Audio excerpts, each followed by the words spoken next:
In a football world rife with volatility and suffocating pressure, the return of a familiar face can sometimes be the most precious medicine to heal old wounds. At Old Trafford, a theater of dreams that has endured far too many nightmares over the past decade, the appearance of Michael Carrick in the dugout has been much more than a mere temporary replacement.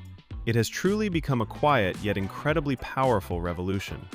With 23 points earned from his first 10 matches in charge, Carrick has completely transformed the face of Manchester United, turning a weary and directionless collective into a stable fighting machine, marching steadily forward through a strangely calm art of management at the Carrington Training Center.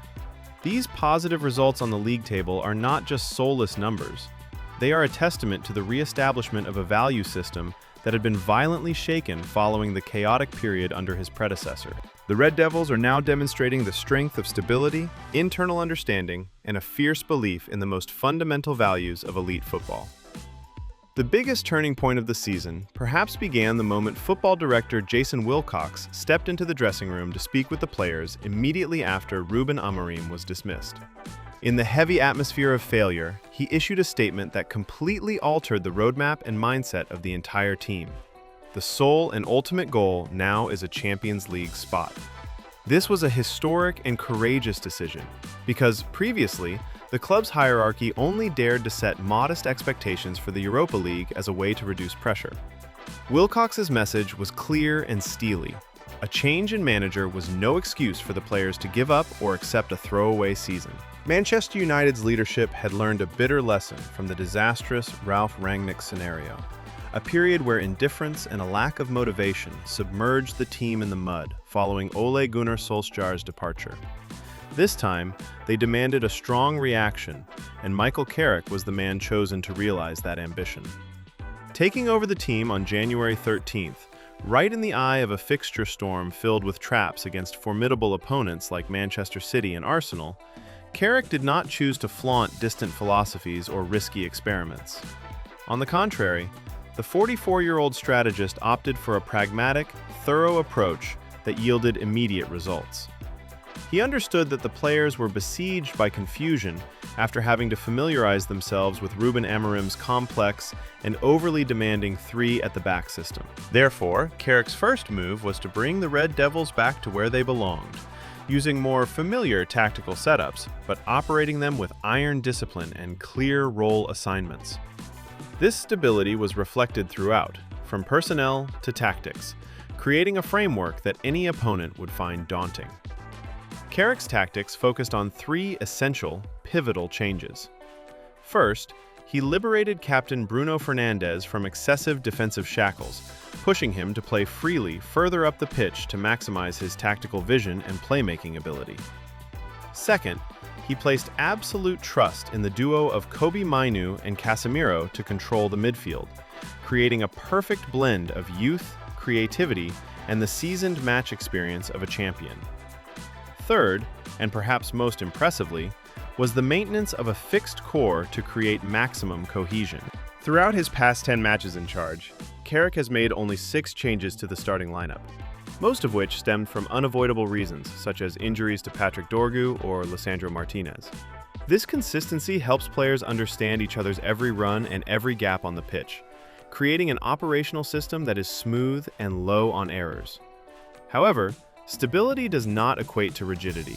Carrick has still shown tactical flexibility in his use of Benjamin Sesko, Amad Diallo, or Noussair Mazraoui, depending on the specific opponent, helping the Manchester United squad remain fresh and full of life without losing its inherent connection. Off the pitch, Carrick's art of management at Carrington has also been a subject of much praise. Entirely different from the emotional outbursts and easily swayed nature of Ruben Amorim, who frequently displayed volatility in press conferences, Michael Carrick brings a calm, self-possessed, and highly professional demeanor. At the Carrington Training Center, staff and players alike have noted a completely new aura, a strange tranquility emanating from the head coach himself. At 44, Carrick is demonstrating the mettle of a man who has tasted every glory and bitterness, every high and low of Old Trafford's history during his playing days. He is not overly exuberant after resounding victories, and never appears pessimistic or panicked when the team faces difficulties. This measured, dignified attitude has helped the players shed the psychological burdens that have weighed them down since the start of the season, allowing them to focus entirely on their craft and express their full potential on the pitch. Carrick's coaching method also bears a strong personal imprint as he prioritizes quality over quantity. Under his tenure, training sessions may be shorter in duration, but the intensity and focus are always at the highest level. He prioritizes drilling the most basic principles of football, focusing on every small detail and the ability to read situations flexibly. Accompanying Carrick is a high-quality and dedicated coaching staff, creating an unprecedentedly cohesive backroom team.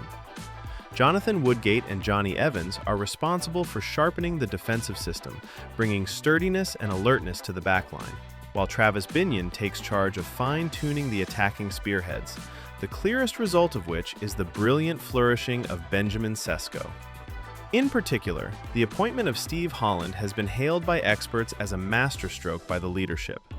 Holland's vast experience and sharp tactical vision have perfectly complemented Carrick's composure, creating a powerful and effective command center for the Red Devils.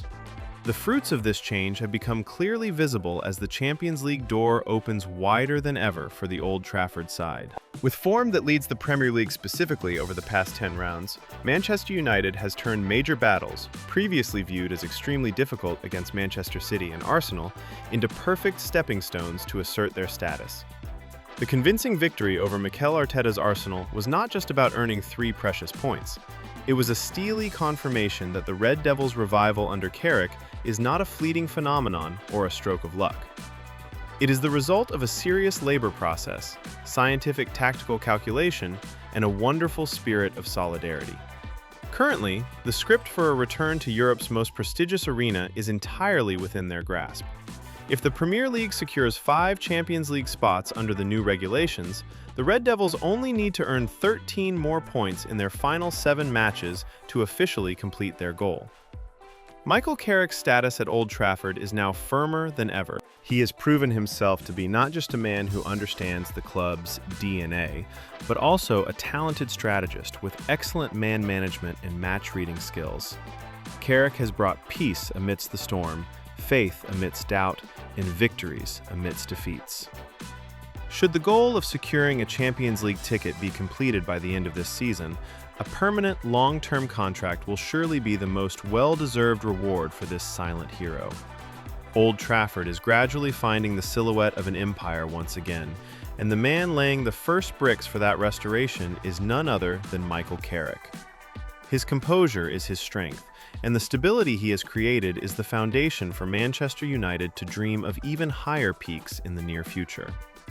A bright new chapter is opening, and with Carrick leading the way, Red Devils fans have every right to believe in the day they return to the throne of English football.